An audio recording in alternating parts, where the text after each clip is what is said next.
क्या कह के ले आए थे बुला के आप? बुला के तो नहीं लाए। कैसे आप यहाँ पे आए? मतलब आपको पता लग गया यहाँ कुछ होता है? क्या जान के आई हैं, क्या करने आई हैं यहाँ पे? बेटी की शादी के भरावन आई। बेटी की शादी के लिए क्या पैसा देते हैं क्या? जो शादी हुए तो मिलेगी। कितना पैसा देने का लालच दिया है? पैसा लालच कुछ नहीं। नहीं, कितना आपने फार्म भराने के लिए आप यहाँ आई थी तो कुछ बताया गया होगा ना, कुछ पैसा दिया जाएगा आपको बेटी की शादी के लिए? शादी हुए तो मिलेगी। बताया नहीं कितना पैसा मिलेगा? किसी को आपके यहाँ रिश्तेदारों में मिला है बेटी की शादी का पैसा दिया इन लोगों ने? आप किसी को भी? गुड़िया किस गांव की रहने वाली है? करतारपुर बसंता। पूजा हो गई? क्या हो रहा था? पूजा हो गई? प्रार्थना भगवान की पूजा करते रहे। ईसा मसीह के। ये तो निशान लगा है, देखो। जितने लोग हैं रिजर्वेशन मिलेगा अगर कन्वर्ट हो जाओगे। अब न कुछ जो है भगवान अपने हैं, ये मान के क्या क्या बताया गया? चली क्या जाती क्या बताया गया? क्या क्या बताया गया? प्रार्थना होता क्या? प्रार्थना में क्या करवा रहे थे?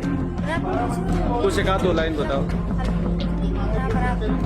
नहीं ठीक है, प्रार्थना कुछ एक आध दो लाइन बताओ। कुछ एक आध दो लाइन याद है? कुछ एक आध दो लाइन याद है? प्रार्थना में क्या बता रहे थे? प्रार्थना क्या है?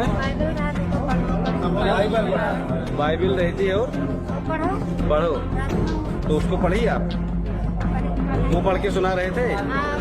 कौन पढ़ के सुना रहा था? पढ़ावत रहे? कौन कौन आया था? भैया क्या नाम है जो पढ़ा रहे? अरे बच्चन बोलते रहे जी का पढ़े जी का नहीं भैया आवत हो जब पढ़े जगह नहीं। अच्छा, बच्चन बोलत रहे। क्या क्या क्या क्या पढ़ा रहे थे बाइबल में? अरे हम पढ़े नहीं। कुछ तो सुनी होगी ना। इधर आ बेटा, इधर आओ, इधर आओ। क्या नाम है? सलोनी। कहाँ की रहने वाली बेटा? पीरभानपुर। थाना सुबह। ये जैसे कह रही कि वहाँ बाइबल पढ़ाई जा रही थी, बाइबल में क्या पढ़ा रहे थे? बाइबल में शायद आपने ईश्वर तो नाम सुना ही होगा। हाँ हाँ, ईश्वर नाम सुना, तो उसी ईश्वर की हम लोग प्रार्थना करते हैं। अच्छा, तो क्या प्रार्थना में क्या कर रहे हैं? प्रार्थना में करते हैं, प्रभु से प्रार्थना करते हैं, भगवान से, गॉड से। हर एक चीज में, हर एक पुस्तक में, हर एक किताब में ईश्वर तो नाम आता ही है। हाँ हाँ, तो उसी ईश्वर की हम लोग प्रार्थना करते हैं। तो ये सारे लोग कितने लोग थे ऊपर? मतलब 600 लोग है? इतने लोग कितने? आप तो देखे लोग। नहीं, हम नहीं देखा। अब तुम वहाँ थी, तुमको ज्यादा नॉलेज है क्या? वहाँ के कितने लोग थे? 100 लोग थे। 100 लोग थे। पैसे तो देने के लिए कहा गया था? नहीं, पैसा तो कुछ नहीं, जैसे कि यहाँ तमाम लोग कह रहे हैं कि उनको फॉर्म भराया जा रहा है। किस चीज का फॉर्म भराया जा रहा है? काहे का फॉर्म भराया जा रहा है? बेटी सगुन, प्यारी बेटी सगुन। प्यारी बेटी सगुन का। इससे क्या होता है? इससे क्या होता है? इससे भैया बोलते शादी के आगे चल के 5 साल बाद, जब 5 साल बाद किसी का बेटी है जिसकी, उसकी आगे शादी होगी या कुछ भी होगा तो आगे पैसे कौन देगा पैसे? सरकार देगी। कितना? कितना ये तो नहीं पता, लेकिन देगी। इसके माध्यम से आप लोग आए? जी नहीं, कौन बुला के लाता है इसके माध्यम से? किसी ने बुलाया नहीं हमें, यहाँ पे खुद अपने हाथ से पैर। कैसे सपना देखा कि यहाँ कुछ चल रहा है बिना बताए? सपना तो नहीं देखा, वो लेकिन बताता किसी होगा ने ना कि वहाँ बताया। चलना है, किसने वहाँ पर बताया? कार्यक्रम है। आज बता तो नहीं, प्रोग्राम। मेरी मम्मी के बगल, मेरी मम्मी से किसी ने बताया तो हम यहाँ पे आए। कि God bless you all of you. मेरे फ्रेंड्स, मेरे भाई, मेरे बुजुर्ग, कैसे हैं आप सब? मैं जानता हूँ परमेश्वर आपको देख रहे हैं और आप परमेश्वर की निगरानी में। आज हम एक ऐसे विषय के बारे में बात करना चाहते हैं जो हम सब रोज प्रार्थना करते हैं और रोज उस विषय के लिए चिंता भी करते हैं और मनन भी करते हैं। बाकी वो विषय है हमारे जीवन का आने वाला कल, जिसके बारे में हम ये सोचते रहते हैं कि कल हम क्या करेंगे और कल हमारा क्या होगा, कल हमारे बच्चे स्कूल जाएंगे कि नहीं जाएंगे, कल हमारे जिंदगी में कुछ खुशियां आएगी कि नहीं आएगी, कल हमारे जीवन में जो हम चाहते हैं वो पूरा होगा कि नहीं होगा, हमारी सेहत कल कैसी रहेगी और हमारा परिवार सुरक्षित रहेगा कि नहीं रहेगा। ये कल आपको रोज कहीं ना कहीं एक क्वेश्चन मार्क जरूर देता है।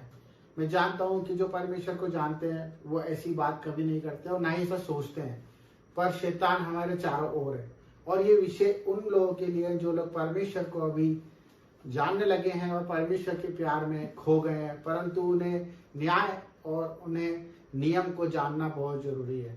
क्योंकि कल परमेश्वर ने हमारे लिए क्या रखा है, अगर हम इसको जान गए तो शायद हम कल की चिंता करना बंद कर देंगे। जिस तरह परमेश्वर का वचन कहता है कि कल की चिंता ना कर, कल की चिंता आप खुद के लिए कर लेगा।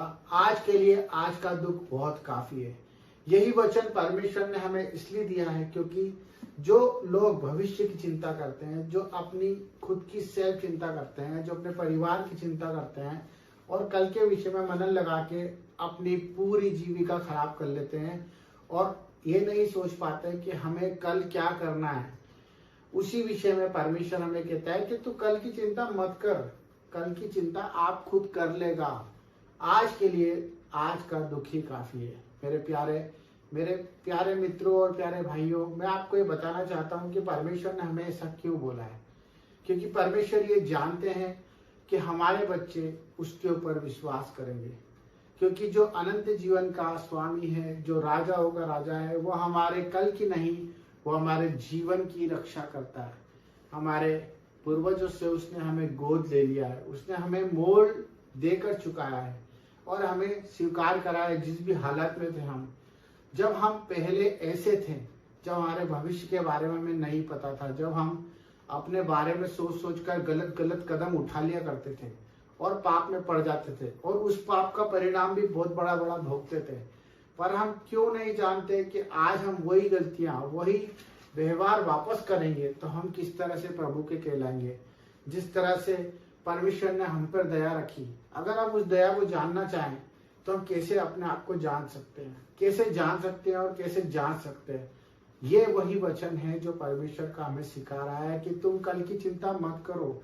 मैं जानता हूँ आज मेरा भाई कैंसर में है, मैं जानता हूँ कि आज मेरी बहन परेशान है, कर्जे में है, मैं जानता हूँ मेरे भाई उन अपने भाइयों से लड़ रहे हैं, अपनी चीजों के लिए, हक के लिए दौड़ रहे हैं, अपने काम काज की चिंताओं में, ऑफिस के टेंशनों में, अपने वर्क की टेंशन में बहुत कुछ अपना खो रहे हैं, अपना आनंद खो रहे हैं।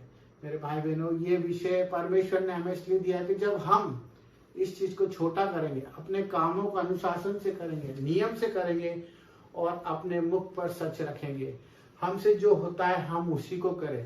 हमारी आंखें जितना देखती है हम उसी को अपना काम का सोता बनाया, उतना ही चले जितना हम चल सकते हैं। क्योंकि परमेश्वर ने हमारा बोझ अपने ऊपर ले लिया है।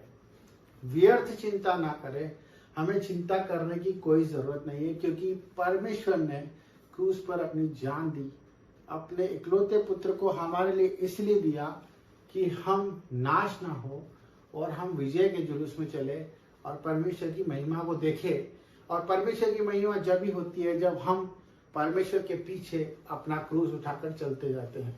तो मेरे भाई बहनों, ये आपको समझना है कि हम अगर कल की चिंता करते हैं तो परमेश्वर के उस नियम को तोड़ते हैं जो परमेश्वर ने हमारे लिए बलिदान दिया।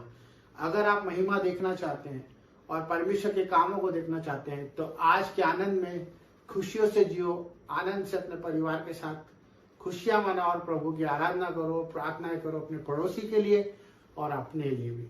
Thank you.